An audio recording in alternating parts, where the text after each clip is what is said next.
86 After Dark recommends simply the best cleaning services. Call 716-912-6940. Western New York's cleaning and restoration leader.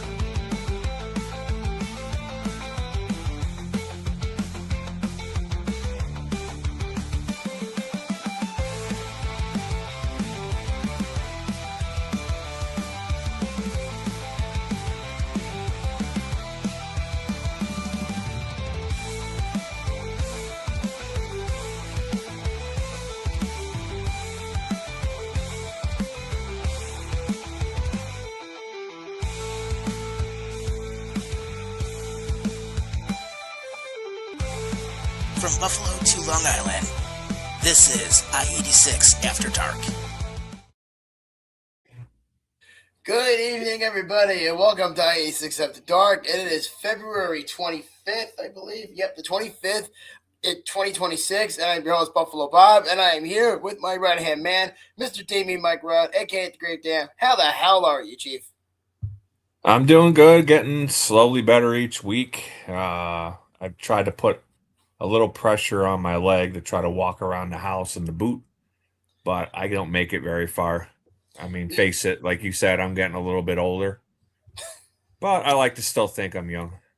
Well, to be fair, you do brag about that pretty frequently, saying, "Oh, I'm old as shit." So, I mean, I just take the ammo and I'm just giving what I'm giving, you know? Oh, yeah. But it's like I'm getting so, like, attached to this couch because this couch is like my office, my bed, everything, soon to be my lover. And that's how intimate I am getting with this couch.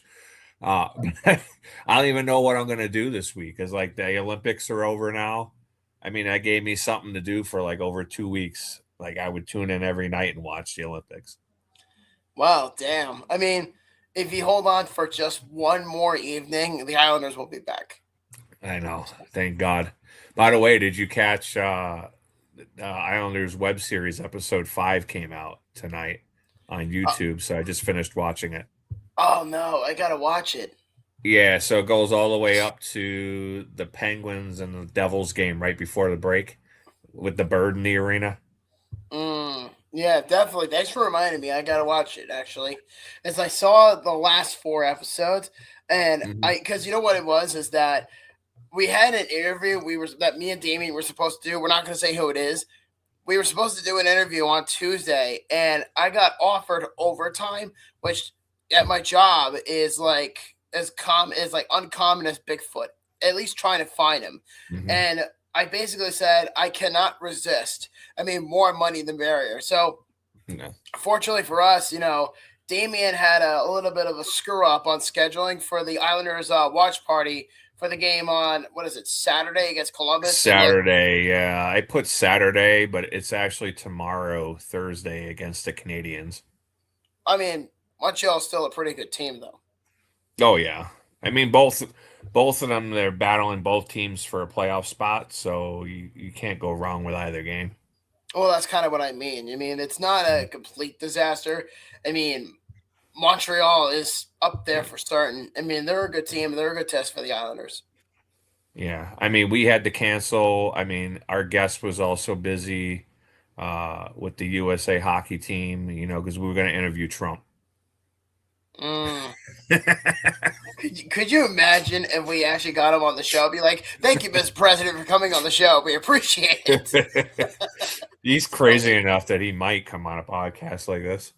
Oh my God, I would kill to have that happen, but that would take like the moon and back to get him to do it. But no, in general though. So yeah, our guest, everything got worked out. So we're actually doing the interview on Saturday, which it'll probably be published in a later month. So like maybe like late April or early May. We don't fully know yet, but we're getting to that point. So It's not too far off. Yeah, and I haven't done an interview in a while again, so I'm looking forward to it. Yeah, and then this is my second to last show before I go on paternity leave because my son's going to be here any minute, any day now is basically what I'm saying. But let me ask you this. I mean, you're going on paternity leave, but I mean, would you rather do this or change diapers? You can make some time to come on back. Yeah, I mean, I'll be back. I mean, I'm like, I'll be back. I mean, I'm just taking like a month off. I mean, it's not a complete disaster, but no, obviously, I would prefer to do the interviews, of course. But Hmm. my son is my pride and joy at this point. But well, Oh yeah, things happen. for Things sure. happen for a reason. But so in general, we got a lot to talk about, and a lot of news came out, including some breaking news that happened about 10 minutes ago. I guess we should probably start that off with, because that to me is the Yeah, we'll biggest start news with that that. came out. Yeah, that Hmm. was just like, what the fuck is going on? So, for those of you who don't know, it has just been revealed, according to, I believe his name is Andrew Martian. Yeah, like Andrew Marchand, I should say his name. He has reported that NBC has fired Tony Dungy after 17 seasons with the network. So now, because Tony Dungy is going to be out for Football Night in America, the program, which is NBC or Universal, are going to be looking at other people to kind of accommodate the time and all that stuff. Yeah, I remember when they hired Tony Dungy, I wasn't really excited when they hired Tony Dungy because he comes off as kind of boring at times because of the way he speaks. But on the flip side, he was also very intelligent and insightful with his commentary. So I think it's going to be a tough task to replace him. I know they're talking about some candidates already, like who did they say? You could help me out here. Oh God. I mean, I've heard Jason Garrett might take a spot, although I'm not the Yeah, I biggest heard Jason that Garrett. too. I've even heard people like, I don't really know exactly who would be good for TV, but like there are some people out there who would be good for the program. But to me, I know not everybody was the biggest Tony Dungy fan, but I never mind him. I didn't mind him. I always liked him as a analyst guy, Hmm. but not obviously during the game. But I think it's crazy that when you think about it, that Chris Collinsworth got to keep his job than Tony Dungy. I cannot fucking stand Chris Collinsworth, and it's I don't know how he does. he is the biggest blowhard in football. He could talk about anybody else other than Patrick Mahomes. You could say something like, I'm going to use JJ McCarthy. So he'd be Mhm. talking about the Vikings and be like, this JJ McCarthy kid has a lot of potential Yeah. like Patrick Mahomes. Now Yeah. here's a guy, and There's a he guy. can't flop like Patrick Mahomes. No one can do it like Patrick Mahomes. Yeah. So here's their top wants, I guess. So they're trying to go after Mike Tomlin, but he might be reluctant to enter TV. They Uh, also want Travis Kelsey, but he probably still wants to play.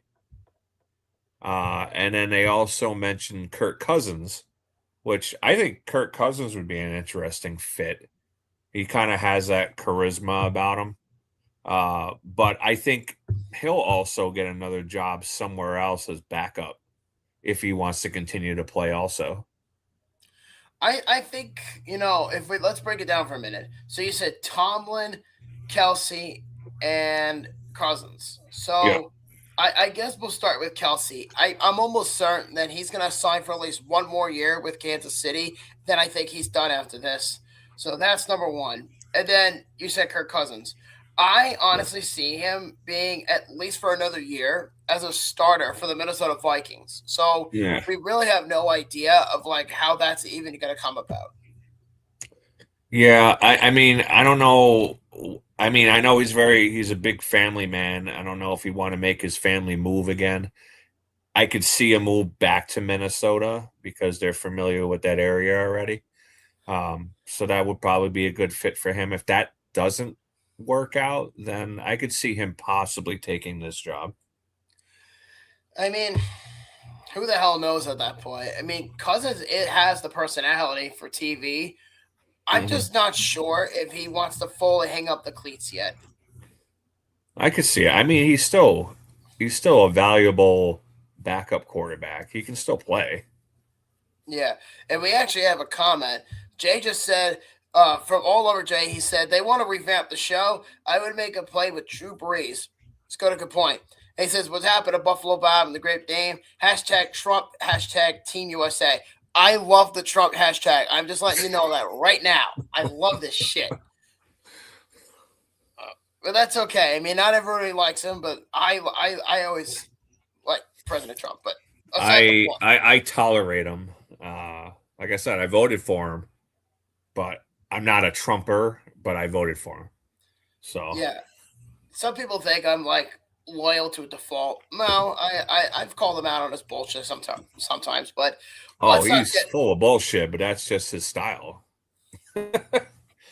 That's a decent point. But aside the point, Cousins would actually be a really interesting, option. I mean, if he says, I want to play football, then, I'll continue to play.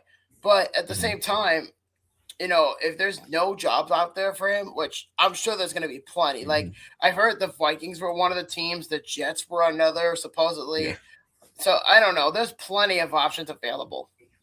Yeah, I'm still assuming the biggest reason they got rid of Dungy is that he's 70 years old, so he's not a spring chicken, and I'm gonna anticipate that they're gonna want to get younger, so that's why I can't see them really bringing in Tomlin, although Well, he's not that old.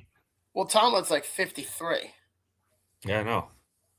Just like you said at the beginning of the show that I'm fucking old, I'm telling you that Tomlin's fucking old.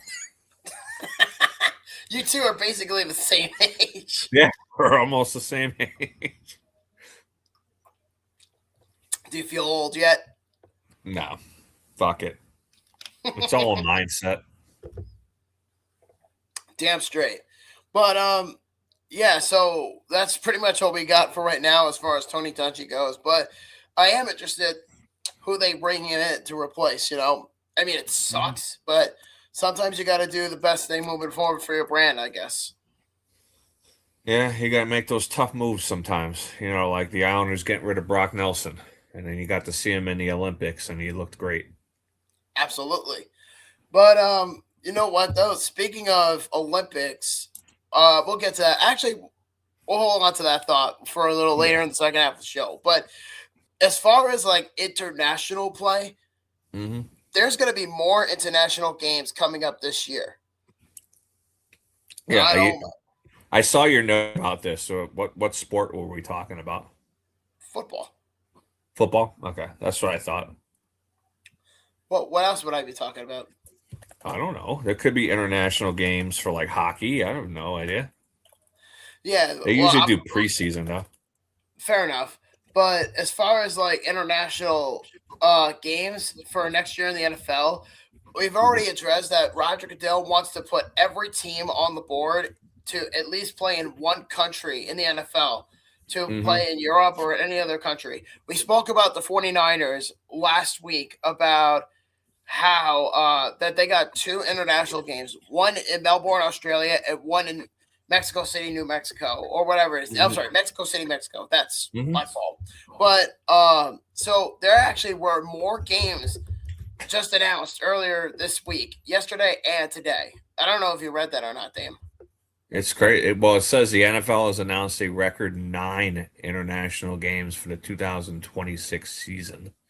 The games include London, Paris, Melbourne, Australia, Rio de Janeiro, Brazil, Munich, Germany, Madrid, Spain, and of course Mexico City, Mexico. And there's one more. There's one going to be played in Paris in December. Oh yeah, featuring the Saints. Yeah, that's fucking stupid. But aside the point, it was already announced yesterday that the Detroit Lions are going to Germany. They're going to Berlin. I mean, if your team was going to any of these places, which one would you prefer? Honestly, I wouldn't go at all. I mean, if I had to pick one, I'd probably You wouldn't want to go to any of these cities? Come on, these cities are like classics.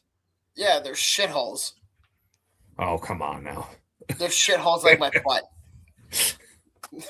It's really. I don't know. I'd probably want to do either Munich, Germany, or Australia. I probably would say Australia just because of how everything is so fucked up over there, Yeah. especially with everything being giant size or like radiation size, giant Yeah. bugs, spiders, things like that. I think that's probably the most logical choice as far as Hmm. like all of the environments. You know what I mean? Yeah, I would do the Munich, Germany one because I'm a big beer lover, so I'd have to hit up a couple things over there. Well, I mean, I could save you a trip if you go to the Guinness factory in Baltimore. They have a lot of German beer when I was there. Yeah, I haven't been there yet. I'm hoping to maybe do that this summer.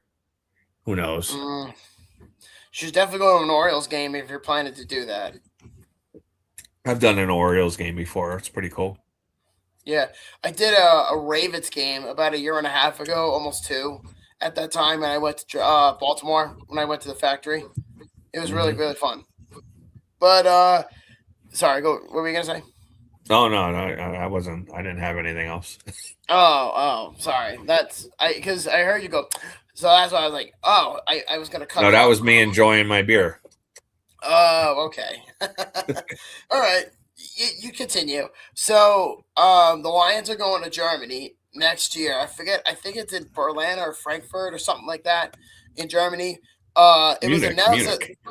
yeah, Munich, Germany, and then the Jaguars. It has been announced as usual. The Jacksonville Jaguars are getting back-to-back home games in London. So that makes me think that one of the opponents that they're going to be playing is the Washington Commanders, and the Commanders are the recent team to be added into the Tottenham, list. They're also going to London. Wow. Okay. Yeah, I mean that's a lot of international games. 9 international games altogether. But so far, knock on wood, so far the Bills have not been chosen for an international game. They're not going to be. They're moving into a new stadium next year, so they're not going to take the Bills. I don't know, but the Bills were in it just like 2 years ago, 3 years ago, and I Hmm. was actually, watching that game. They were playing Jacksonville, and that was the game where Matt Milano tore his bicep, and he was out for the entire year up to Hmm. that point. I just hate those games because like getting up at 9:30 in the morning to watch them. What are they going to do with the like Australian game? That's probably going to be on in the middle of the night. Maybe, but like maybe at their time it would be like 5 p.m. As to like here, it would be like 8 in the morning. I'm not sure, I but forgot what the time difference is, but it's quite a bit. yeah, I can actually look it up real quick of like where Melbourne is and all that stuff. But I'm pretty sure they're like 10 hours ahead. But I could definitely check it out. I Okay, think they're more than so that even. as of right now, we are 4 hours behind.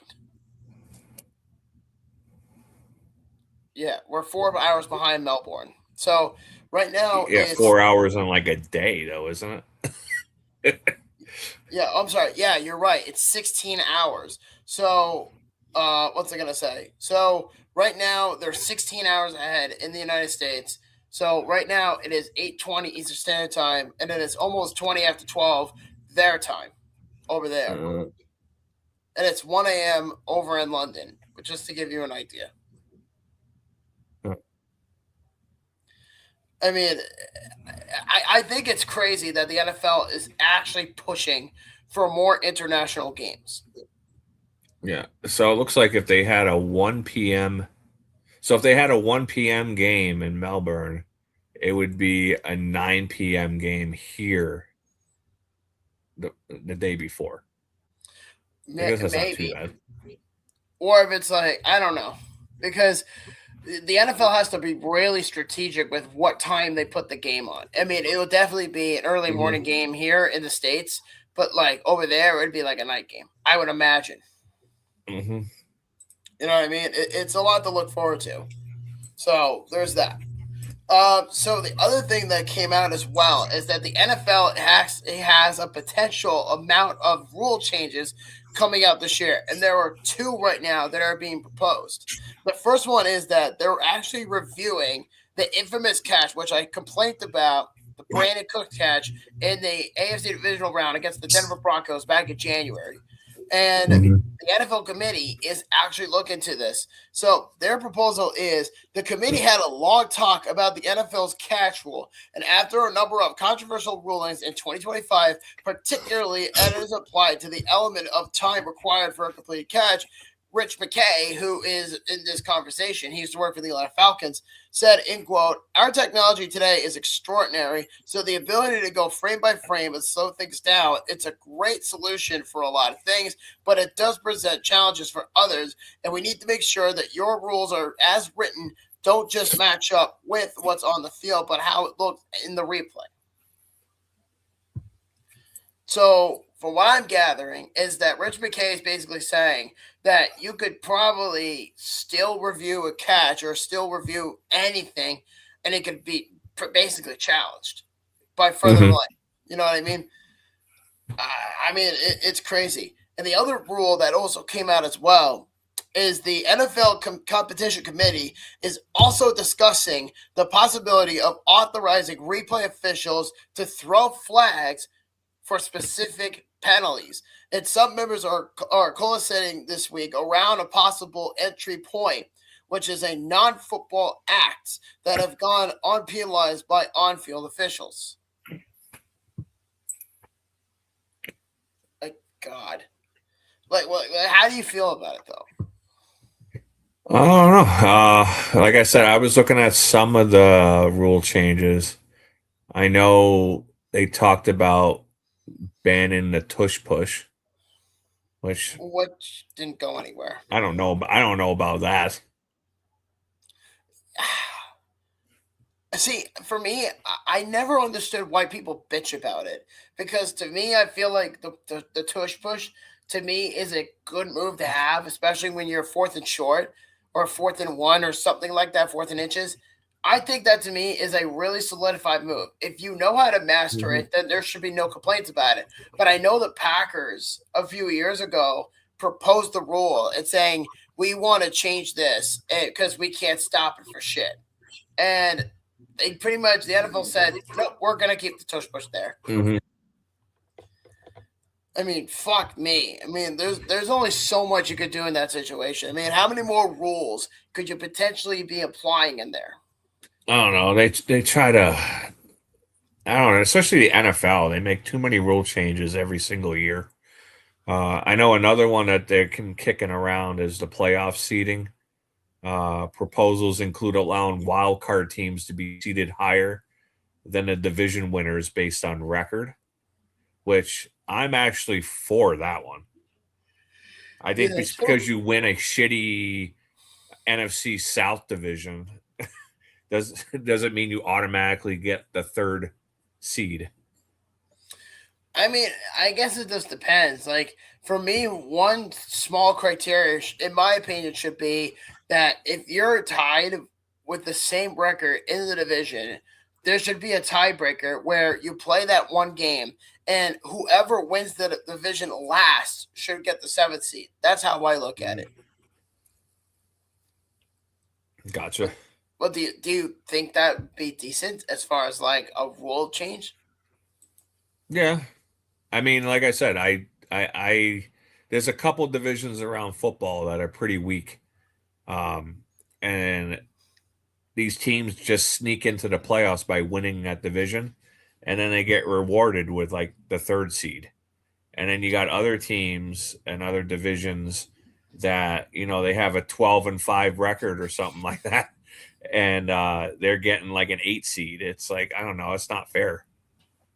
Yeah, I also find going back to your earlier point, it actually makes me think about when the Panthers won the NFC South this year. Everybody said Carolina didn't deserve to win it, but then the Falcons, came out of nowhere and they beat the Saints on the last day, and the Panthers were just magically rewarded the fourth overall spot. And I'm like, how is that fair? That team was monkey ass all year. Hmm. I mean, you would know, you were there. Well, yeah. I mean, Panther fans, they show up once in a blue moon, but they're not like loyal to the fault like any other fan base, like the Niners or the Bills or the Seahawks or any other loyal fan base. They're not loyal Mhm. to their own team. unless you're consistently good for like 5 years, which they haven't. Yeah, absolutely. It's just a big game of cat and mouse with them. And I remember when I went to Charlotte, I remember telling the story saying that Panther fans were really bitter with Bills fans because they were upset that Bills Mafia literally took over Bank of America Stadium and they were making excuses why they got blown out. And they were saying that, oh, there were more Bills fans in the area and they hated Buffalo so much that they moved to the South and all. I'm like, that's just nonsense. You know what I mean? Like, I could be like, if I left the state of New York, that doesn't mean I'm not a Bills fan. It just means I just moved to a different state. Yeah, I mean, I went to a Baltimore Orioles game against the Mets, and we pretty much took over that entire stadium. And the Baltimore fans were getting just pissed off. But I'm like, if you wanted to do something about it, then fill your own stadium. That or build a competent team. Uh-huh. I mean, that's with any sport, really. I mean, football, baseball, hockey, basketball, cricket, curling. It doesn't matter who you root for. If you've been a bad team for so long, no one's going to show up for your games, especially if you're playing a good team like the Seahawks or the Bills or, just to name a few teams, the Broncos. People will always root for their team in any other state if they're competitive. If you've been consistently bad under bad ownership, people are not going to come. It's very simple. Yeah. Except for lunatics like myself. I mean, I've been an Islander fan since 92. And so those were some of the lean years when I first became a fan. I mean, they went on the 93 run, but then after that, it was some lean years. Yeah, and it's funny because, as I've always been an Islander fan, mainly since like 1990, like 6 or 7. So I've been a fan for a while, and I've seen the good and the bad. But people have different preferences, I suppose. Yep, for sure. Absolutely. So our next story was the Bears are possibly moving to Indiana now. Yeah, you didn't hear about this? I did, but I was like, I can't see that happening still. Oh my god. That was a fucking shit show. So to take you to the top, Ian Rappaport, the day after we wrapped up last week's episode, came out with a bombshell. And he basically reported that the governor, Mike Braun, that's his name, he's the governor of Indiana. He basically said Indiana is open for business and our pro growth environment continues to attract major opportunities like this partnership with the Chicago Bears, and we have identified a promising site near Wolf Lake in Hammond, Indiana. And I'm just sitting there, I'm like, what the fuck are they doing? And then Ian Rappaport came out of nowhere, and he said that as Indiana moves closer to being the next home of the Bears, Illinois allegedly canceled the meeting that morning in the House where a project bill which revolved around the Bears was to be discussed. And because of all this, that they had no choice but to cancel the project because the Bears kind of said, fuck everything else. Yeah, well, when I heard Northwest Indiana, I thought they were going to go to Gary, Indiana. Well, yeah, the original plan was Gary, Indiana. Then they settled with Hammond, Indiana, which I looked at the map geographically for both cities, and both of them are between a half an hour to 45 minutes from Chicago. So it's close, but they're fucking nasty cities. They are. But have you been there? Oh, I've been through it. Nobody goes to Gary, Indiana. I've been through Gary, Indiana on the way to fucking Chicago. Yeah, no, it is bad.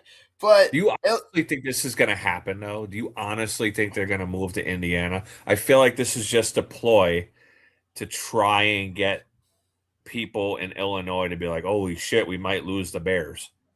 But the question is that you don't really have any other options. You can't put them in Chicago, in the city. But the only option they have at that point is you put them outside of Chicago and Arlington Heights. But that project fell through. So you have two choices. You can either keep them in Chicago or you can move outside of the state, which is about half an hour from where they are. It's I'm not like surprised they with don't go by like the airport, by like O'Hare. yeah. The problem is it's so small that area, and the Chicago airport is not that big in general, so it wouldn't be enough space Yeah. to even fund Yeah. something like that. There's just a But lot of transportation options out there, so I thought it would be a good hub. yeah, that's for certain.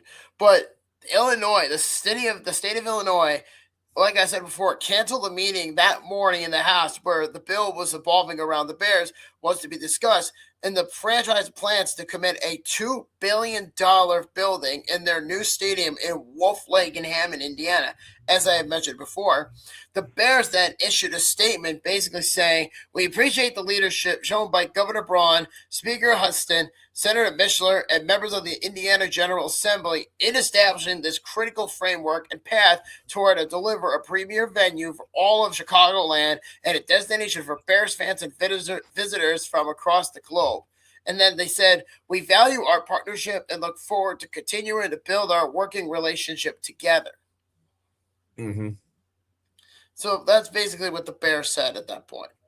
Well, And it looks like the Arlington Heights deal is still on the table. Um, so it looks like it's going to be either Hammond, Indiana, or Arlington Heights, Illinois. well, Gary is also an option. Yeah, Gary, fuck Gary. You don't want to go to Gary, Jesus. It's like the murder capital of the United States. Well, I mean, Chicago with Soldier Field is in the heart of Chicago, and that's a pretty dangerous area. I think it's okay.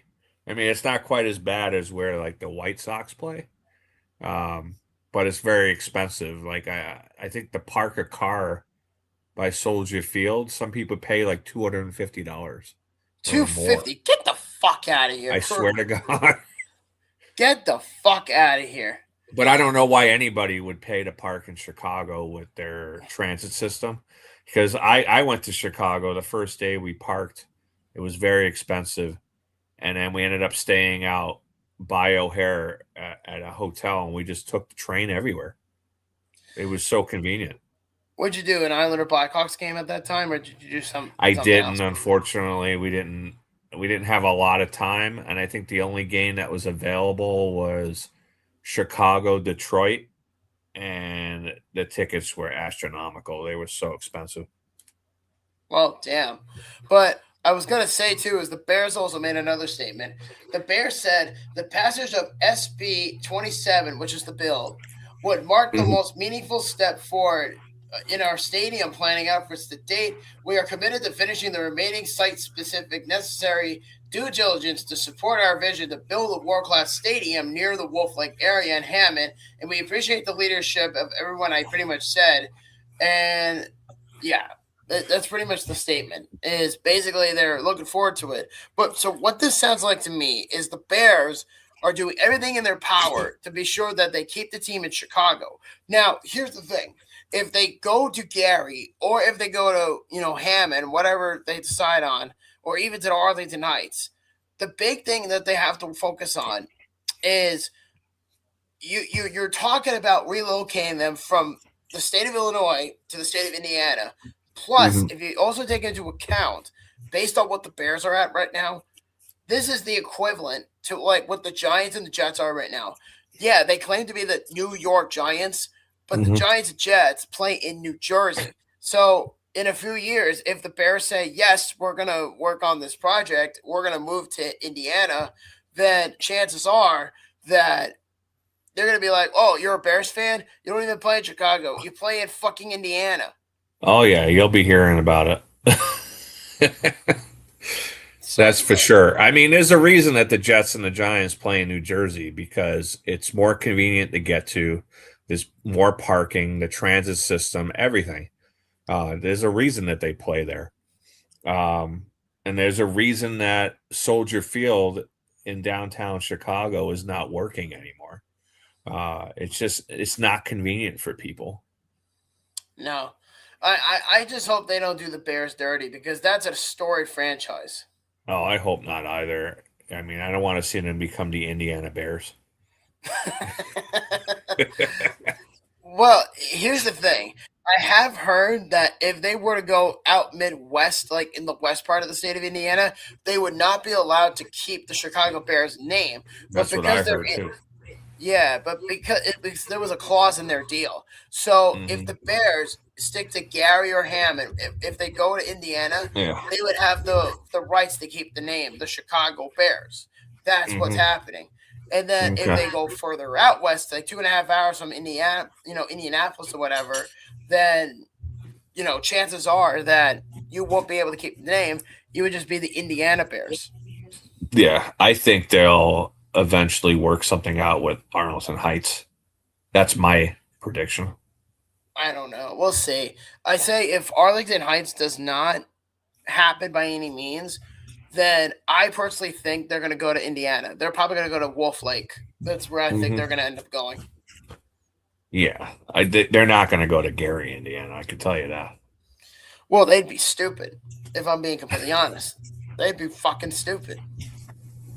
I mean, who knows at this point? So remember that whole debacle that we talked about last week with Tyreek Hill basically Hmm. saying that the Dolphins cut him and they had to eat up $100 million in dead cap.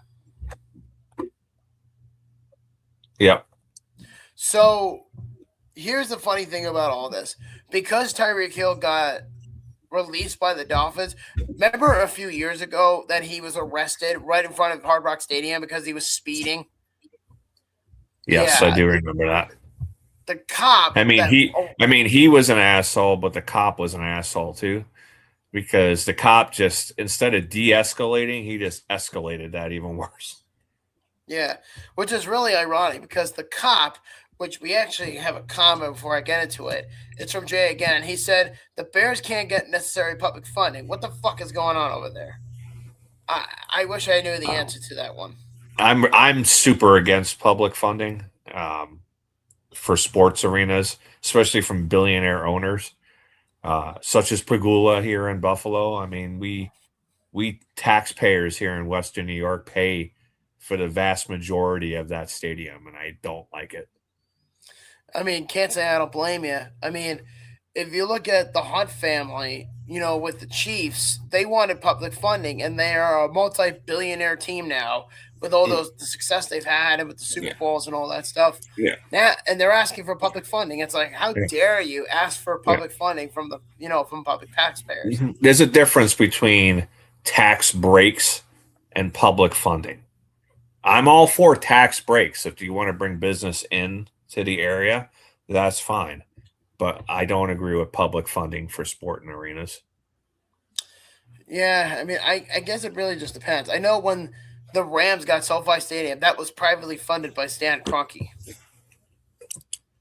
That Yep. I know And about. UBS was privately funded too, though they did get a lot of tax breaks. I'm They fine with did. that. Yeah, and it turned out to be one of the best decisions the Islanders have made in a long time. But Hmm. that's something to benefit out of. But yeah, no. So what I was saying before about Tyreek Hill is the cop that arrested Tyreek Hill, if you remember that story, actually came out with a statement the day that Tyreek Hill got released, or the day after, I should say. And he wrote a message on Facebook basically saying, I guess it took a bit, but karma got you. Now that I'm retired, I can tell you how I feel about you. You're an entitled asshole and an embarrassment to the Dolphins and the city of Miami that kissed your ass. I wish you the best and hope you are able to afford all that child support, especially now that you're unemployed. But I'm sure someone will pick you up and you will cause a havoc in their city and their team, just how you did in Miami. See, that cop was just an asshole. Like, there's no reason to even say that. Like we Well, all know, Hill is a moron. So there's just no reason to even come out and say that. yeah, I don't know why that was even mentioned to begin with, as far as like, oh, I was the cop that fired Tyreek, so let me just make a statement because I need the attention Yeah, that we I don't need. give a shit. We don't need to hear from everybody. This is the problem with the internet and social media today is everybody has a fucking opinion and everybody thinks their opinion matters. It doesn't. I don't Well, care. especially celebrities when it comes to like politics. Oh my Hmm. god. Like I hate celebrities. I don't pay attention to celebrities. I mean, if you want to call athletes celebrities, that's one thing, but I don't view them as celebrities. They're just athletes. But celebrities who think they're special and they say they're big words on the internet and they expect love from everybody. And if they don't agree with it, then you just piss on everybody else. It's like Yeah. you're hoping that someone gives you a reaction, and if they don't agree with it, then you just hate everybody else. It's like you're just delusional for it. You know what I mean? Yeah. And I still think that the cop, when he pulled over Tyreek Hill, knew who he was pulling over. I mean, it's really hard to be out in public and not see these athletes and know right away that they are an athlete, because their features and everything are just so much bigger than a normal person. Right. Most of the time, that at least that's how we view them. But that's one way of thinking about it, you know. But I will say though, from retrospective, is that yes, the cop came out and made a statement, and he's like, "Fuck you, good luck someplace else." Yeah. Fun fact: that cop's now going to be on the next season of Dancing with the Stars. Oh God, could you imagine? Oh my God. Good Lord, help us all. Fuck, man. God Yeah. damn. So what's up with this new Rams logo? Okay, so obviously we know the Rams. The Rams have this logo change that is potentially coming, and it already got leaked to the public, and I'd be happy to share it. So, for Okay. those of you who don't know, the LA Rams are one of the 6 teams that's coming up in the spring that are projected to get new uniforms. The Titans' new logo is coming out March 12th. The new uniforms are coming out in April. Same with the Rams. So the Rams are going to upgrade the logo, and they're upgrading their uniforms. If you like the split Ram helmet, they're keeping that, but they're changing the completely different style when they first relocated from St. Louis to Los Angeles. Yeah. So if you want context of the logo, you know how the Rams logo has some gradient on it, like it's like yellow mixed in with some white. Yeah.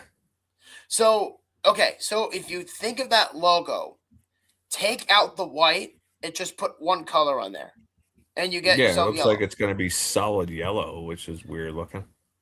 Well, from what it sounds like, they want to go with like a 70s vibe out of it, which I don't have a problem with it because to me, it seems like they're really trying to go back to the glory LA Rams days, like from the 70s. That's what it feels like, or 70s, early 80s. I don't have a problem with teams who do throwback uniforms as their current unis because I personally like that. I mean, I know several teams have done it. Like the Jets recently did it. Who else have done it recently? The Browns, they do it as well. But the point is that the talk of the town is the Rams are rumored to be removing the gradient yellow and white and mixing it with just one color, which is yellow. Mm-hmm. So it's definitely an interesting look. And there was actually a copy of it that got leaked to the public in this past week. And there's a guy named Zach Cohen who I follow on Next. He was the one that reported the story, and he actually got the picture of the Rams helmet and or the logo. So I actually sent you a copy, Damien. Yeah. I was trying to put one in here. It's been a Yep. while since I did this. Yeah. Overlay video clips. Oh, were you posting it on like the show so people could see it? Yeah. Oh, okay, cool. So yeah, that's the story. So while he's doing that, the Tennessee Titans are also getting a new logo, which is very ironic because the colors for their uniform design is very much similar to like a baby blue, some red, and then white with the Houston Oilers days. So they're taking out the navy blue and the silver and pretty much going completely wiped out, cleaned, and they're pretty much going with the basic Houston Oilers colors to make it their version of it. Yeah, that would be all right. I mean, I think I feel like the logo with like the big T with the shield and the fire.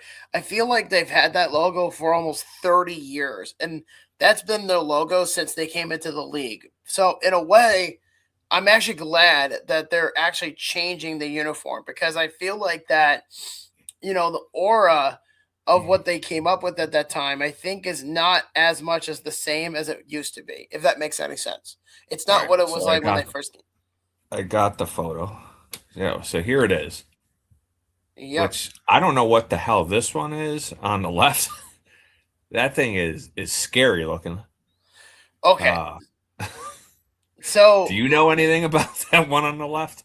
I do. So the rumor is the Rams are not only changing the logo color on their current logo, they're also getting rid of that infamous weird looking ram head from a few years ago. And they're Mm, supposedly going to go back to that logo, but they're going to do it to the same way they did with the current one. And they're going to just spray paint it yellow. I don't know. It's really off-putting, I think. I don't know. But if it makes you feel better, if you remember the jerseys from the 70s, Mm-hmm. like they're in like the Kurt Warner era, even in the early 2000s, that's the uniform design they're going for. Yeah. How would you feel about this fucking ugly mascot coming at you?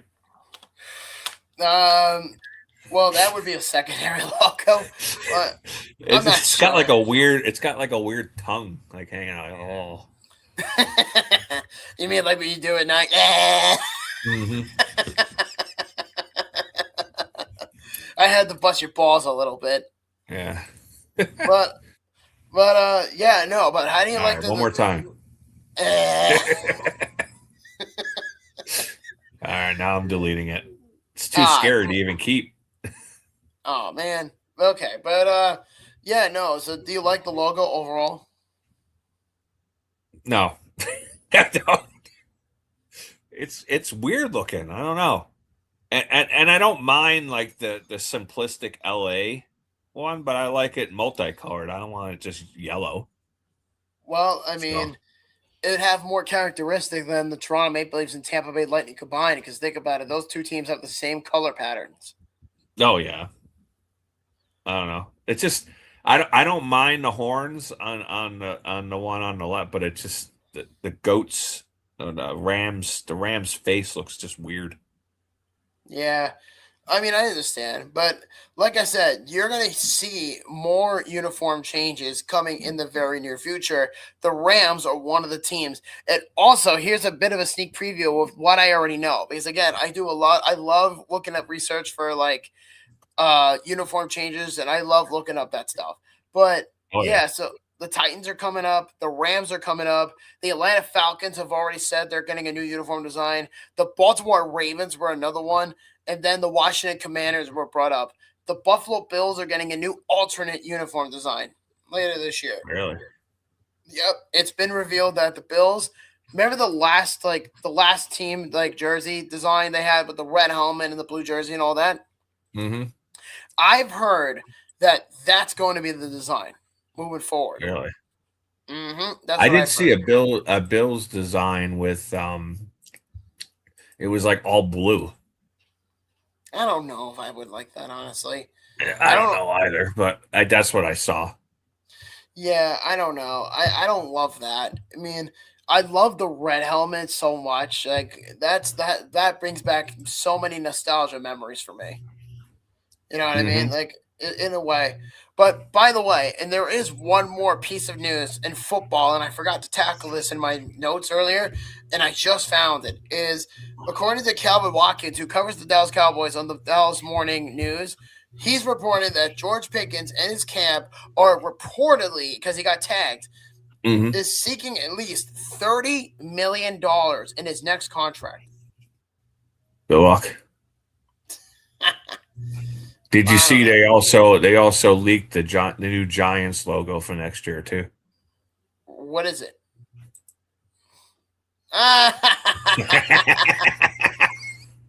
Oh my god. Sorry, I had to do that. Yeah, I would. I mean, when I think of somebody that's green, I think of the Hulk. Yeah. So in general, though, I mean, there's so much to look forward to in the spring, and which sucks because by that point, free agency will be just getting started, and you and Tom will likely be covering that. But Mm-hmm. I think in a sense, I'm looking forward to seeing what you guys do when that comes about, and that's on March 11th. I believe that's a Wednesday, and Yeah. there's going to be a lot of shit coming out. So I'm totally expecting that to happen from you two. So good luck to you guys on that show while I'm gone. Oh, we're gonna need it. Yeah, you'll be fine. You'll be fine. So, did you want to take a break before we get into the second half of the show and hockey and Olympics Yes. and stuff? Oh yeah, we've got a lot to cover. So with that, as Damien said, we are going to go on to commercial break, and we'll see you in a little bit. This episode of I-86 After Dark is brought to you by Superfry, right here in Merrick, New York. Superfry is serving up homemade soup, legendary hand-cut fries, and wraps that always hit the spot. And if you're hungry for something next level, try the Zazzini, stacked with crispy bacon, melted mozzarella cheese, juicy chicken cutlet, and their signature Roscoe dressing. One bite and you'll know why it's a local favorite. So when you're craving real flavor, head to Superfry in Merrick, New York. Big taste, handcrafted, and always fresh. To place your order, call 516-379-SOUP or just scan the QR code on your screen and get Superfry fast. Welcome back to 86 After Dark, everybody, and it is the second half of the show. I am your host, Buffalo Bob, with the great Damien Mike Run, and we got a lot of shit to cover tonight regarding hockey. Let's cut these. So how did you feel about that gold medal game? Oh, my God. Well, my first question is, did you watch it? Of course I did. Yeah, dude, that was appointment viewing. I made sure I set my alarm for 8 o'clock in the morning. I got up. I was all ready. The only thing I didn't do is I was like, it was too early. Like people were going out to bars and drinking. I'm like, that's not for me. It's too early to be drinking at 8 a.m. For a hockey game? I mean, to me, I didn't do it either. I mean, I'm not a big bar guy to begin with, but it is what it is, you know? But as far as the game goes, that was absolutely fun to watch. That was incredible. And the fact it was incredible hockey, incredible hitting. I mean, did Canada dominate most of the game? They did. Did Hellebuck stand tall and was the player of the game? He was. You know, it got a lot to put on. And I was happy for Hellebuck because he's been a world-class goaltender, but they've also said he can't win the big game and he's not a playoff goaltender. So to finally come through and win that big game, I was very happy for him. Oh, yeah, without a doubt. I got to tell you, man, he was phenomenal. And I said, you know, and it's funny because literally a year to the date before you came on and joined I-86 After Dark, or when it was at the time Buffalo After Dark, I remember saying to Tom, because we covered the Four Nations face-off game against the U.S. and Canada, I said, okay, Canada won the battle, but not the war. And I said was that I bet you these two teams are going to meet each other again in the gold medal game. And guess what? I was right. And next thing you know, I said the United States is going to get revenge on Canada.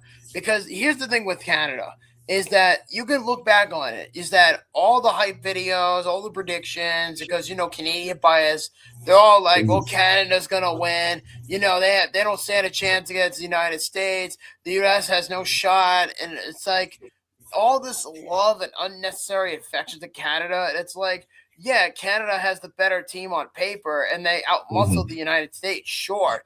But one thing that the U.S. did that Canada did not is that the United States was actually healthy. Canada was like missing 3 or 4 players, including Sidney Crosby. Yeah, which I was so sick and tired of hearing that they were missing Sidney Crosby. I'm like, come on, guys, get a grip. I mean, get a grip. I mean, the only period that the USA actually dominated was the first period, and then they kind of let it slip after that, and Canada kind of took over the game. Canada could have easily won that game. I mean, you look at McAvoy making a save with his chest in the crease. The save by Hellebuck on Devin Tays. That's a tap in. McKinnon missing a wide open net and hitting the post. I mean, they have nobody to blame but themselves. Because Canada should have won that game. But they didn't. Exactly. Sorry, go ahead. No, go ahead. What I was gonna say is that all I've heard was all fucking week leading up to the postpartum of the game was all of the whining and crying and the arrogance, and they were just complaining and making excuses to why Canada didn't win. And it's like, you have no place to talk. First off, you had a better roster than the United States. Second, Connor Hellebuck played the game of his life because of the amount of shit people gave him leading up to that game. And on top of all that, he stopped 41 shots against Team Canada. And he went up against the top pairing. He went up against guys like Cale Makar, Connor McDavid, Macklin Celebrini. That was really the only productive line on Canada. Nathan McKinnon with his infamous "You be the judge" quote. And I'm just like, oh, Mac, you wouldn't be saying that if you didn't miss the shot wide open. Yeah, he missed a wide open shot. I mean, Canada was better on paper all the way around except for goaltending. Goaltending was our advantage, and it worked out to be our biggest advantage. But like I said, Canada lost this game. They should have won, but they didn't. And then they say, well, the 3-on-3 overtime. When I was watching the game live, and my kids were too, and I told them, I was like, I don't know why the USA is trying to play for overtime, because I feel like Canada has the advantage in a 3-on-3 overtime. And I still think that, but somehow we pulled it out. USA pulled it out, and Canada had the bitch about the skills competition or whatever it was. But I felt like they had the advantage in a 3-on-3 though. Yeah, I gotta tell you, the amount of arrogance that came out of Canada was basically a supreme level of butthurt. Literally, all of Canada was so butthurt about the loss that they did not handle it. I think that game alone has not only broken the team, it's broken in an entire country. And I think moving forward, because I want to get to the Jack Hughes goal, I think that goal and that image is going to haunt Canada for a very, very long time. And oh yeah, I already got my Tops Now card. Oh my God. I bought one of them because I was like, I want that image. Yeah. I've actually seen a petition going around saying that they should make the save on Devin Taves from Hellebuck into an official United States stamp. Yeah, that would be a good one too. That was an excellent shot. Well, here's an interesting question, because I don't think it's very fair to say this, but I'm going to ask it either way. Is a lot of people have said that this game is easily comparable to the Miracle on Ice. And ironically, the golden goal was scored on the 46th anniversary of the Miracle on Ice. And people have been asking me, like, what do you think about the Miracle on Ice? What do you think about the Miracle on Ice? And I'm like, that's a great game and all, but here's the thing. The Miracle on Ice was against the Soviets in the semifinals, not the gold medal game. True. I mean, but it was also amateurs that were playing for the United States and pretty much professionals for Russia. So to me, nothing's ever going to top the 80 Miracle on Ice for me. Right. This game was great, don't get me wrong, but it's just it's not going to top it for me. Yeah, I don't know. I mean, obviously I wasn't alive in 1980, but like, and it's funny, as I was watching the movie Miracle for the first time in like 10 years. I love that movie. I love it. But oh yeah, it's a great movie. I actually watched it like 5 hours after the gold medal game, as I was so happy and I was so joyous. You were getting pumped up, dude. You were ready to get out there, put some skates on. Oh yeah, no, trust me. You know what's funny though, my guy, is that I actually did a TikTok video that went viral on TikTok of me being a complete jackass by basically saying, here's the Maggie Keller goal, here's the Jack Hughes goal, and I'm just standing there like a bouncer with my arms crossed like this, with sunglasses, and waving the flag around, and I'm wearing my MAGA hat with this, and then next thing you know, I'm running around my yard with the flag, and I have it on my arm as well, like on my shoulder, and I'm drinking a Boston Lager, and I'm like, oh, that's some good shit, man. I love it. And it was like 15 seconds long. It's like, whatever. Yeah. I'm just going to run through some of these that came in. So but Jay said Sabres are leading in the third period. yeah. He also said, "What a game," which He's of referred course to we the said that is a great game. And then Hellebuck to the Presidential Medal of Freedom that was just announced today. yes. Did you guys catch him in Team USA last night? Saw a little bit of it. And where were the women's team? Shout out to them for winning. Well, Okay. because Go. the women don't like Trump. They don't. I mean, some of them do, but a lot of them don't. The men's are a little bit more tolerable. They did get an invitation, but a lot of people were really blowing up the comment that Trump made during that fall call after they won the gold medal. And people are like, oh, you should bring the women's team along with you guys. And people twisted it saying, oh, he's a misogynist. I'm like, shut the fuck Of up. course. I mean, they twist anything that anybody says. I mean, even with all the invites and like the couple of players from the men's team that didn't show up, did people realize that some of these people had to travel? Some of them had to play tonight, and including the women had to go back and play their professional games too. So that was the reason a lot of them declined because they had to get back to work already. Yeah, like I know Brock Nelson said no, Jake Gensel said no, and they pretty much said that what's it called? They pretty much said, well, they definitely appreciated the invite, but it doesn't mean they hated Trump. It just means that they had to go Yeah. back. I feel it's feeling like in a way it's supposed to be a good thing for the country, but it gets so it's like almost in a way it was ruined just because of people who have no compensation of understanding about how professional hockey players have to go to their main bases after the Olympics. It's like they're not sticking around doing a parade for an entire month.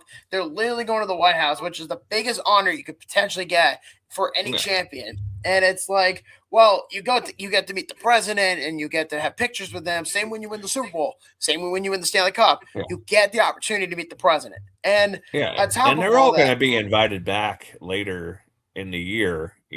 Officially invited back, both teams, and I anticipate most of the players showing up for that.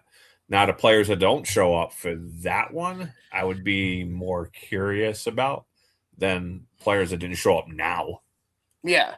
Like I was saying, Brock Nelson, he said, I remember when Trump called them last year during the Four Nations and getting the championship game. He said, good luck, boys. We're all watching you and all that stuff. Have a great game. And Brock Nelson said that was an amazing call. It was special, which I understand.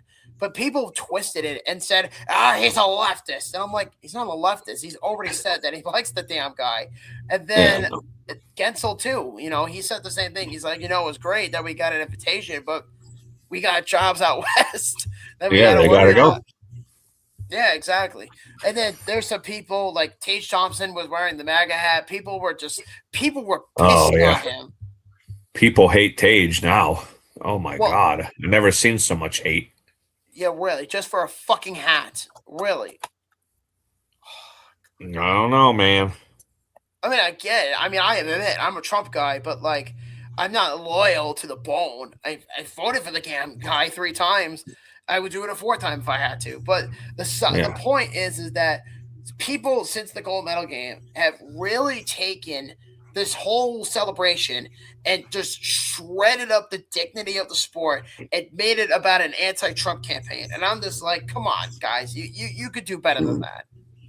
Yeah. Kind of bullshit. I don't know. Like I said, I saw some of the stuff with them in the White House. I didn't really watch the State of the Union speech. I heard it was the longest one ever. He just keeps beating his own record. Yeah, basically. Okay. Like I saw parts of it, and there were some things I agreed with, and there's some things I don't agree with. But he did recognize Connor Hellebuck for the. I think it was for the Presidential Medal of Freedom because of how he played in the game against Team Canada on Sunday, which he was great. But I do want to touch up on something, is that Connor Hellebuck played a great game. He, to me, deserved to be the tournament MVP. But no, they gave it to Connor McDavid because it was revealed the double IHF is being run by a bunch of liberals, and they basically said that we're going to give it to McDavid because, he's a loser and we feel bad for him. So Daddy Matty, Matty the daddy, is right there he took 2 Stanley Cups from you, and he took the gold medal. So he can officially say that Matthew Tkachuk is his daddy. Yeah, I don't know about Connor McDavid. I mean, the more he goes along in his career, he's just a loser. he he loses everything. So Basically. I don't know what it is because they all say like he's a great captain. He filled in very nicely with Sidney Crosby being out, and they all seem to respect him. And he's a hell of a fucking player. Oh, I yeah. mean, he's definitely the greatest player in the game right now.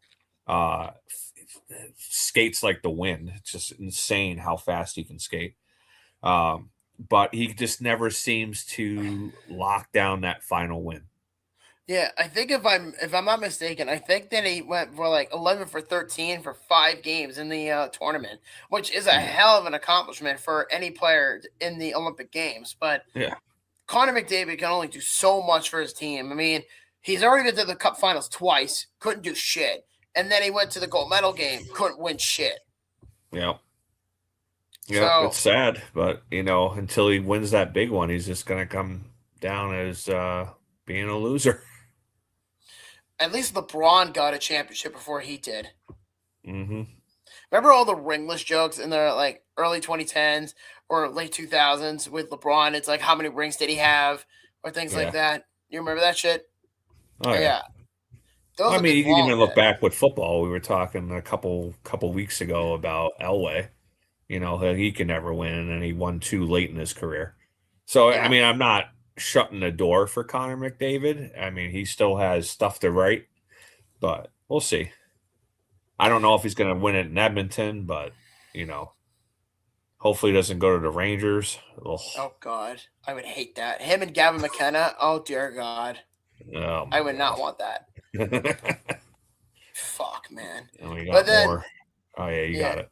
I was just yeah, about to hit it. yeah. I got you. Jay just said, people are gonna put their feelings to the side. It's the White House. It's an honor to meet whoever the president is. Period. Which is a Mm-hmm. good point. Whether if you went to go see Obama, Trump, Biden, Mm-hmm. Bush, it doesn't matter who it is. People need to put their emotions because, and not to get political here for a minute, but like my opinion doesn't actually matter. So there's that. But I Mm-hmm. feel like you should really swallow your pride and just enjoy the time that you get at the White House.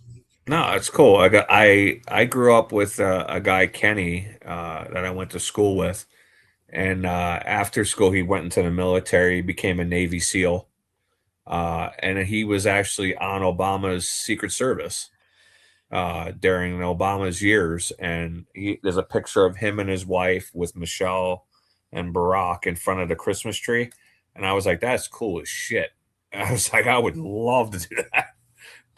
Yeah, because you have to serve the president no matter who it is. Yeah. It's just part of the job. But fuck, man. I mean, I gotta tell you, I was playing Freebird all night. I Oh, love I that know. song. I mean, I love fuck, man. Freebird, but you know what? I never even thought like to use the fast part of the song for the goal song because Hmm. I'm always thinking like the slow kind of dirge at the beginning. Yeah, but like I said, a lot of Canadians are just pissed in general that they lost that game, and it's really ironic. I'm sure you've seen it. Is that there are people who were so butthurt about Canada losing in the gold medal game that they're like, "Well, the United States didn't have shit. We still have 9 gold. We still have 9 gold medals. We're still better than you on paper. We would have beaten you 8 times out of 10." I'm like, lick my fucking nuts, okay? Why don't you take my left Mhm. nut with the most hair on it and suck on them? And you can take my right nut with my big Irish balls and suck on that one too. One for Crosby, one for McDavid. Both of them could suck my balls. I don't know why they were so angry. I remember 2010 when I thought we were gonna win, and Miller let in that really shitty soft goal to Sidney Crosby. I was like, oh fuck, come on. And then I was like over it in like an hour later. It's not Yeah. that big of a deal, folks. It Well, really isn't. maybe not in the United States. I mean, it is a rising hockey power, no question. But at that time, the NHL was still okay. It was still Mhm. growing. I Yeah. mean, it wasn't as impactful now as it is back then. 16 years Yeah. ago, like there were Yeah. NHL players playing in the Olympic Games, which is Yeah. great. But the game has grown so dramatically since that game, and I even remember. I remember like the dream teams, in basketball, and that one year when they didn't win the gold medal, I was like, good. They took it for granted. So yeah, I feel like the same thing is happening with the Canadian team. It's like you have all this star power and you couldn't do shit with it. yeah, I really thought Canada might get it done because they finally went a different route, like bringing Tom Wilson on the team with Marchand, and they were pests the Hmm. entire tournament. So I really thought that might get them over the hump this time, but it still didn't. And then they're probably next time around they'll just go with all their stars again, Well, I mean, it is Canada, so that's kind of a given at that point. Same with the United including States. Schaefer this time. Schaefer's going to be on the next team. Why did they invite him this time is beyond me. I don't know. I'm glad they didn't. We need him for the stretch run. Yeah, that's for certain. But I will say before we move on is that I'm just so proud to be an American, and I am so proud of the guys. They worked their butts off at this stage of the tournament, and they brought home the goods. And I think with this win, this will easily be a memorable game in U.S. Oh hockey yeah, for sure. I Right got up my to party and bullshit T-shirt on. damn straight, Thanks damn straight, brother. to my buddy Rob for this T-shirt. Yeah, for certain. But yeah, so moving on. So we have some retirement news. And after 39 professional years, Yarmir Yager has decided to call it a career. I mean, he had to retire at some point. Yeah, he did. So Yarmir Yager, who's now 54 years old, playing with in Europe, he basically said it would have to be a miracle, and God would have had to come to enter me and make me 15 years younger to play a 39th professional season. And Yager has appeared in just 6 games this season alone with his hometown team in HC Klondo, and his last game was coming up on December 21st. And it is time to give the flowers to one of the greatest to ever do it. Oh no, he was great, but I think he went about 5 years too long. Uh he was still pretty good in like his late 40s. Yeah, I'm not saying he wasn't. I think it was a little overdue at this point. Yeah. Like I don't want to see Ovechkin go that long. We'll see Like I what said, I happens. would love to see him hit 1,000 goals in the NHL, but I don't want to see him play for that. Yeah, I agree with you. But we'll see what happens. But as far as like other pieces of news, ever since we came back from the Olympic break, there's been a lot of trades and some trade news. I don't know if you caught up on it lately, but there's been a lot of shit that has come out. All right. Start us off. What's the first one? All right, so the first one is there was actually not one, but 2 trades. The first one is I'll get over the big one pretty quick. Is that yesterday the Colorado Avalanche have acquired defenseman Brett Kulak from the Pittsburgh Penguins in exchange for defenseman Sam Girard and a 2028 second round pick. Mhm. For that trade, I heard a lot of people saying that Pittsburgh won that trade. The only counterpoint that I heard was Kulak is a better playoff performer. That's I the mean, only counterpoint I've heard. yeah, Girard is not even 29 yet. Yeah. But Well, I heard for the most part, Dubas, he fleeced the Avalanche. I'm like, okay. yeah. I mean, I don't know. I mean, it's a big trade. I'm shocked that the Avalanche even thought about trading Sam Girard, especially to a team like Pittsburgh. And it's bad enough that Crosby, who had a shoulder surgery during the Olympics, is out for 4 weeks. So I don't know if that's going to benefit them or not. I don't know. Oh well. It'll benefit us. Yeah, true. So the last trade that is confirmed until now, because the trade deadline is next Friday, March 6th. So next week, when my last show comes on, there will probably be a couple of trades at that point. But Friday, March 6th is the last day for trades. So there you go. So we actually have another trade to go over real quick, and this is already confirmed. And I'm sure you know where I'm going with this one. Is that the St. Louis Blues have acquired 4 Julian Gauthier from the New York Islanders in exchange for forward Matt Luff, who is going to Bridgeport. Yep. Woo! Bring on the parade. Yeah, I guess you're not thrilled about this trade. I mean, it is what it is. It's just a minor league deal. So minor, in fact, that Matt Luff already scored his first goal as an Islander. I saw that tonight. Call him up. Plan the parade. Oh, man. But yeah, the only deal that I want to hear with St. Louis is either for Jordan Kyrou or Robert Thomas. Yeah, that's for certain. Speaking of Robert Thomas, according to David Pagnato, thefourthperiod.com, he said the Islanders, the Canadiens, the Red Wings, and the Maple Leafs have all been linked to Robert Thomas. I would love Robert Thomas, but it's going to take a lot to get him. So I don't know what the Islanders would be willing to give up. I mean, he is young, so I would mortgage some of the future for him.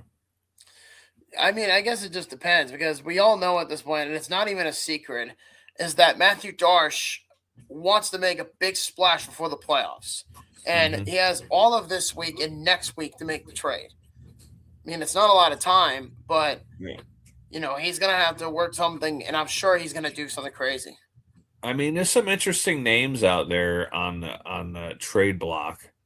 There's 2 I would definitely stay away from, which would be Patrick Laine. I have no interest in him. And Evander Kane. I would stay clear of those 2 players. Well, why don't you want Laine? Kane I get, but why not Laine? He's too injury prone. He's injured way too much. He's a good player when he's on the ice. Offensively, defensively, he brings nothing. I don't know. I just don't think he'd be a great fit. I mean, we'll see. I mean, because they desperately need help on the power play, and that's one of his biggest specialties. Oh, so, I know. But I'd rather see other players, like players that I would like to see the Islanders go after. I mean, we talked about Kyrou and Thomas. I wouldn't mind Mackenzie Weegar, the defenseman from Calgary, for more defensive help. I would stay away from Dougie Hamilton too. Oh, fuck Dougie Hamilton. Yeah, Ryan O'Reilly's too old. Marchessault is too old now too. To be fair, Dougie Hamilton's pretty old. Yeah. What's the other one here? Logan Stanley I would love too from Winnipeg. Because he's 6'7". Oh, fuck you, dude. I hate that meme so much. God damn it. But what was I gonna say? Speaking of 6'7", well, you can get Jesper coked out in the MA. God damn it. But I was going to say, Tyler Myers is actually a healthy scratch for the Vancouver Canucks. And it's because of, stop me here, trade reasons. So it is already being said the Islanders are not one of the teams interested in him. Oh, thank God. Yeah. I have heard, though, the Buffalo Sabres are interested in him. Why? Why would the Sabres want to bring him back? I don't know, because they don't know what the fuck they're doing. But yeah, so not only is Tyler Myers linked to the Sabres, but so is Elias Pettersson. Yeah, Elias Pettersson. I mean, he might be a good fit for the Sabres. I don't think he'd be a good fit for the Islanders. But for the Sabres, he might be a good fit. Well, I've also heard the Red Wings and the Kings were also interested. You know, it doesn't shock me because, for one, Um, Panarin just got traded a few weeks ago, right before the Olympics, and Yep. then you know you're losing Fiala for the year, so that's going to save up some cap space. So maybe bringing in Pedersen wouldn't be a bad idea. Yeah, I could see him in Los Angeles too. Yeah, it's very possible, but I don't know. There's a lot of moving parts when it comes to the trade deadline. You know what I mean? So there's that. But the last topic of the evening, before we get to our next interview guest, is according to David Pagnotta, because he's been all over the news lately, he's reporting that the camp for Alex Tuck and GM Jarmo Kekalainen have remained communicative, but both sides have said, quote, still have an inch closer to a contract extension. Yeah, I don't know what they're gonna do. Um, I know the Sabres want to keep him, and they might just lose him for nothing. I just Or feel like the situation that the Sabres are in, they got to get something for him. Yeah, I mean, if he's not willing to stay at Buffalo, which I think would be a big mistake on his end for right now, because the Sabres have been playing great ever since the beginning of the first half of the year, and I know they Mhm. fell 2 games short before the Olympics, but like that Yeah, doesn't change the fact that the Sabres are on a roll. If you want to yeah. really keep the ball rolling, you keep Alex Tuck. You sign him to an extension. It's very Mhm. straightforward. Well, what I'm worried about is like the Sabres are on a roll. He's kind of local. He's from Syracuse area, and he doesn't want to stay here. So, I mean, what's it going to take to get players to stay in Buffalo? It's kind of hard to do, and it's something called winning. And there's actually a comment from Jay, and this is a question for you. Mhm. What do the Islanders need to do to beat the Canadians tomorrow night? Well, they got to shake the rust off. They can't come out slow because I feel like the Canadians are going to jump all over them. And we just have to keep attacking Noah Dobson, as you know he's going to cough up the puck. So we're going to attack that side of the ice. And Sorokin, we got to see what he can do after coming out of this break, whether he can continue on his Vienza pace this year. I mean, that's a good point, but we'll see what happens. I think for me, the big thing is going to be the chemistry because I know Bo Horvat is going to be a little bit rusty after playing for Team Yeah. Canada, but as for everyone else, they actually started practicing last Tuesday, so they've been Yeah. practicing for pretty much an entire week. I guess you could Mm-hmm. say, for a better lack of word. Mm-hmm. But I think for the retrospective, they should be fine. But I want to see what they do moving forward. Yeah, so do I. I mean, I'm just thankful that we got out of the Olympics without Bo Horvat getting hurt again. I mean, he ended up losing, I think, a tooth on that Mm, one high sticking call. So he's coming back with one less tooth from Italy. so did Jack Hughes. Well, he came up with a couple teeth that were missing. Yeah, it's like half of his mouth, like his teeth, Yeah, is like missing because because they one got. one was loose, the other one was cracked in half. The tooth next to that had a chip out of it, so I think it was like three teeth. And I think one was like turning blue into black or something like Yeah, that. yeah. I mean, fuck. But it made for a great picture. Oh yeah, no, that's gonna be a timeless classic. That picture. For certain. So I think with that being said, we're pretty much done for the week as far as news topics go. But there Mhm. is one more thing, and I think we should. Sorry, I dropped my phone. There is one more thing that we should definitely discuss, and that is next week's guest on I-86 After Dark. Do you have any ideas who it is? I don't actually. All right, so because you've been in Buffalo since what 2000. 1998.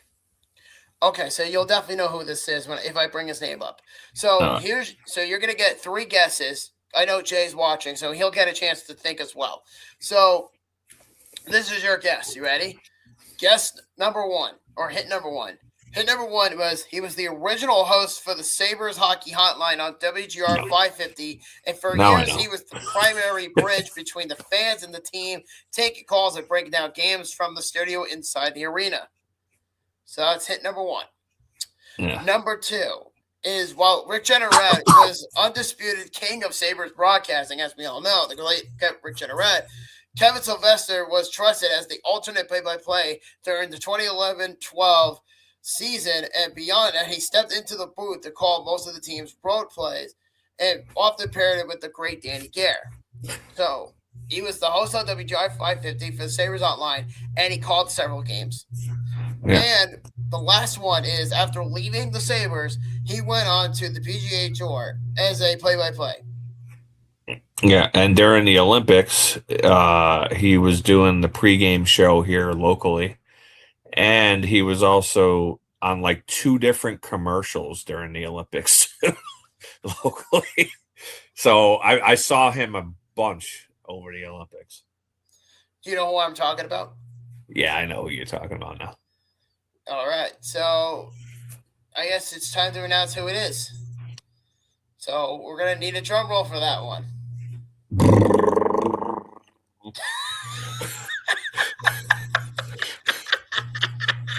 Oh. What the fuck was that? I don't know. It was a pretty good guess from all over Jay over here. Mike Robitaille, but he is incorrect. I did meet Mike Robitaille one time. He came into my Tim Hortons. Oh, wow. There you go. No, the answer is not Mike Robitaille, but that's a great guess. So with that being said, our guess for I-86 After Dark is...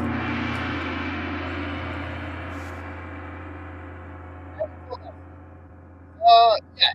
Kevin Sylvester will be on I-86 After Dark next Wednesday at 10 Eastern Standard Time. What a concept. Yeah. That looked like an old picture of him. He doesn't look like that anymore. Well, he definitely had a set of hair for sure. Yeah.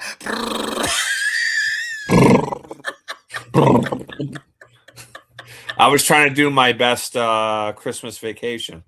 It was like drum roll. What is that, fucking Chevy Chase?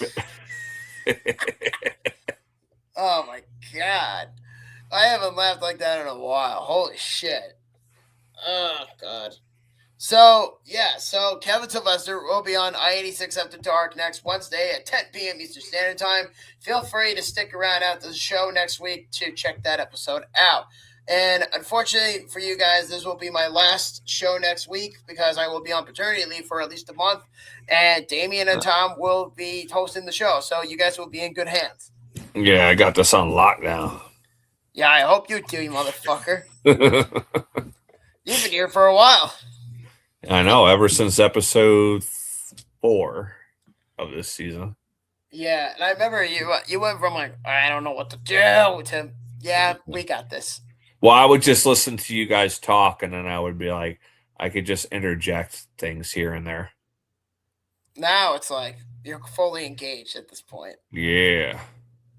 Damn. Although last week I got criticism from some people stating that I was too flat last week and didn't have enough energy.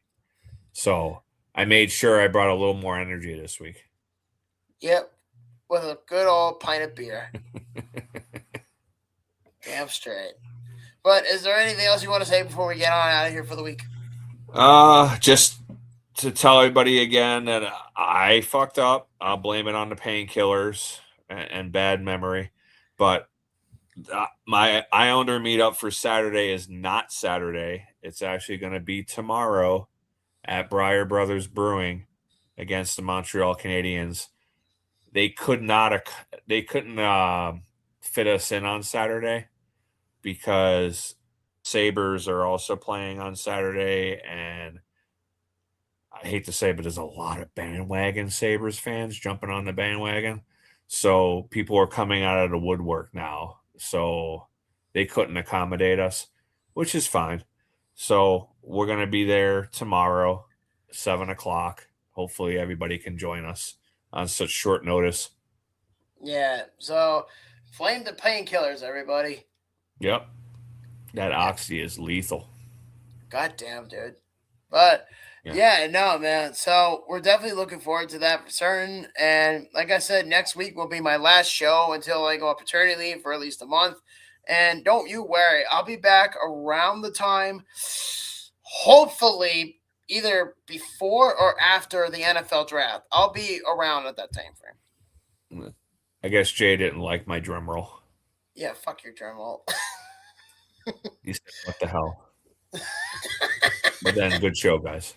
I actually commented on Around the Ropes last night, and I actually forgot about it as I was doing overtime.